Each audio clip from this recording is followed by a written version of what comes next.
আজকে খুব সহজ একটা রেসিপি নিয়ে আসলাম, সেটা হচ্ছে চকলেট বলের রেসিপি। আর এটা এত বেশি ইয়ামি হয়েছিল, আমি ফার্স্ট টাইম বানিয়েছি আর পুরাই মাথা নষ্ট হয়ে গেছে, এত বেশি মজা।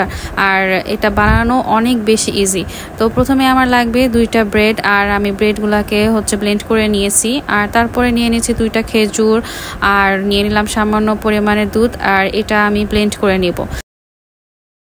এরপরে ব্লেন্ড করে রাখা পাউরুটির মধ্যে আমি দিয়ে দিচ্ছি মেল্টেড বাটার, অর আপনাদের কাছে যদি ঘি থাকে আপনি ঘিও দিতে পারেন। আমি এখানে ঘি দিয়েছি যেহেতু আমার কাছে মেল্টেড বাটার ছিল না। তারপরে আমি যেটা ব্লেন্ড করেছিলাম খেজুরের মিশ্রণ, ওইটা দিয়ে দিচ্ছি। তারপরে ভালো মতো মেখে এরকম একটা ডো করে নেওয়ার পর আমি এটা ছোট ছোট বল করে নিচ্ছি। আপনারা যে কোনো শেপে দিতে পারেন। আমি একটু গোল গোল বল করা ট্রাই করছিলাম। তো এই যে এরকম একটা শেপ নিয়ে এসেছি।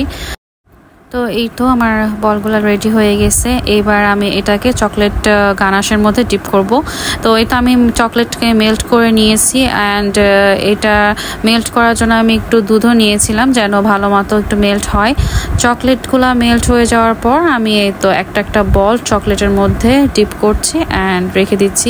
তো এই কাজটা খুব স্মুথলি করতে হবে। আমার খুব যেহেতু এক্সপেরিয়েন্স না, আমার একটু এবড়ো থেবড়ো হয়ে গেছিলো। তো আপনারা যারা নিখুঁতভাবে কাজ করেন তাদের হয়তো খুব সুন্দর আসবে। তো আজকে এই পর্যন্ত, ভালো থাকবেন সবাই, আল্লাহ হাফেজ।